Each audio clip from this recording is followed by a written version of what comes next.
Hello everyone, welcome back to my YouTube channel Increase Your Knowledge. I am Amrita and I am your online teacher. So guys, today's topic is how does a C program executed, right? In previous video we had already discussed about what is C programming language, what is features of C programming language, and what is low level language, what is high level language, what is language translator like assembler, compiler and interpreter. All these things we had already discussed in my previous video. So if you haven't watched my previous video, then go and watch my previous video first, then come to this video, right?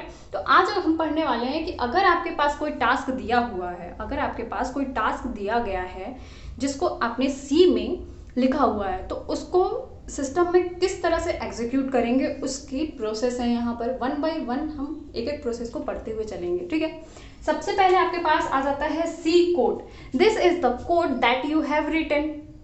ये वो code है जो आपने लिखा होगा, ठीक है। And this code is sent to preprocessor section.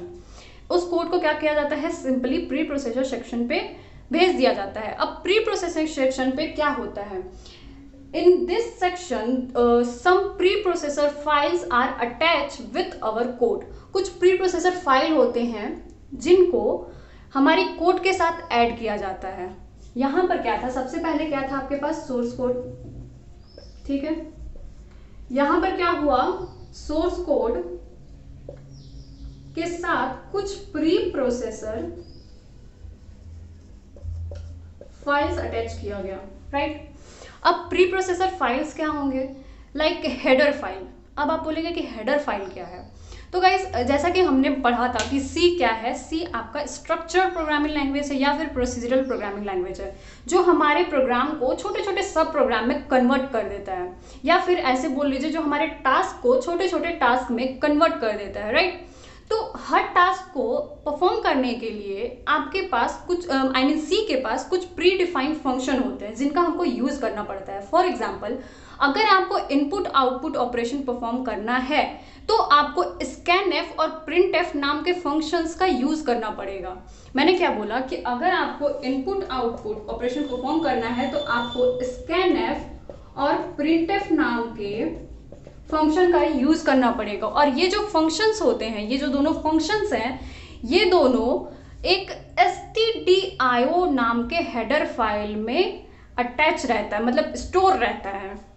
That means कि ये कौन सी हेडर फाइल में, stdio.h नाम के हेडर फाइल में स्टोर होता है, राइट। तो अगर हमको इनपुट आउटपुट परफॉर्म करना है, ऑपरेशन परफॉर्म करना है इनपुट आउटपुट, तो हमको इन फंक्शंस का यूज करना पड़ेगा।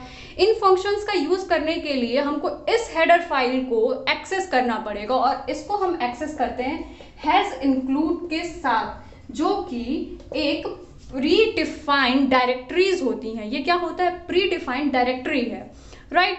तो मैंने क्या बोला कि आपके पास छोटे छोटे कई सारे टास्क हैं, तो सी में आपको टास्क परफॉर्म करने के लिए कुछ प्री डिफाइंड फंक्शंस का यूज करना पड़ता है। ऐसे अलग अलग कई सारे टास्क होते हैं जिनको अलग अलग फंक्शंस के साथ यूज करना पड़ता है अगर उनको सॉल्व करना है तो।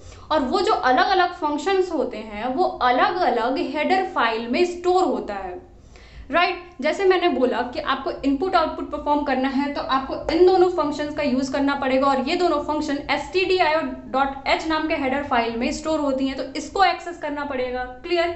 इसी तरह अगर आपको स्क्रीन क्लियर करनी है, तो आपको clrscr नाम के फंक्शन का यूज करना पड़ता है, जो कि conio.h नाम के हेडर फाइल में स्टोर होता है। तो इसको हमको एक्सेस करना पड़ेगा, और इसको एक्सेस करने के लिए हम हैज इंक्लूड नाम के प्री डिफाइंड डायरेक्टरी का यूज करते हैं। क्लियर हो गया। मैंने क्या बताया कि प्री प्रोसेसिंग सेक्शन में क्या होगा, कुछ preprocessor file like header file attach होते हैं हमारे कोड के साथ, ताकि हम कुछ टास्क जो होते हैं वो परफॉर्म कर पाए, इनपुट आउटपुट, स्क्रीन को क्लियर करना, etc, राइट। इतना हो गया। अब क्या होगा, the code is sent to compiler section. Compiler section पे भेजा जाएगा। अब इस सेक्शन में क्या होगा, compiler convert the code into assembly level code. यहां पर क्या होता है, यहां पे जो आपका सोर्स कोड होगा यहाँ पर क्या होगा, आपका जो सोर्स कोड होगा उसको किस में चेंज किया जाता है? असेंबली कोड में। इसको किस में चेंज किया जाता है? असेंबली कोड में। यहां पर सिंपली आपका सोर्स कोड असेंबली कोड में चेंज हो जाएगा आफ्टर कंपाइलिंग, राइट। अब यहाँ पर क्या होगा? असेंबली कोड, असेंबली लैंग्वेज मतलब क्या? मैंने प्रीवियस वीडियो में बताया था कि यहाँ पर कुछ टर्म हम इंग्लिश के भी यूज करते हैं, राइट। कुछ टर्म हम इंग्लिश के भी यूज करते हैं, क्लियर है। अब यहाँ से क्या होगा? हमारा कोड असेंबलर सेक्शन में जाएगा, असेंबलर सेक्शन में जाएगा। और असेंबलर सेक्शन में क्या होगा? हमारा जो असेंबली कोड है वो बाइनरी कोड में चेंज हो जाएगा। किसमें? बाइनरी कोड में। बाइनरी कोड यानी कि 0 और 1, ठीक है। यहाँ पर क्या हुआ? जो हमारा असेंबली कोड था वो किस में चेंज हो गया? Binary code. और इसको हम ऑब्जेक्ट कोड भी बोलते हैं। क्या बोलते हैं इसको हम? बाइनरी कोड को हम ऑब्जेक्ट कोड भी बोलते हैं।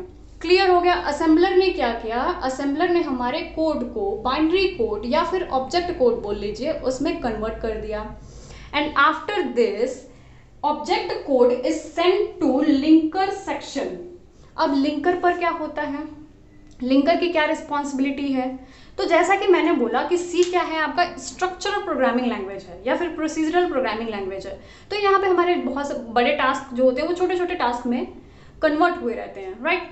तो यहाँ पर हो सकता है कि बहुत सारे ऑब्जेक्ट कोड हो, अलग अलग छोटे छोटे कई सारे ऑब्जेक्ट कोड हो। तो लिंकर क्या करेगा? इन सारे ऑब्जेक्ट कोड को कंबाइन कर देगा। क्या करेगा? कंबाइन करेगा और एक EXE फाइल बनाएगा, मतलब एग्जीक्यूटेबल फाइल बनाएगा ताकि हम कोड को एग्जीक्यूट कर सके, राइट। तो यहां पर क्या हुआ? हमारा जो ऑब्जेक्ट कोड था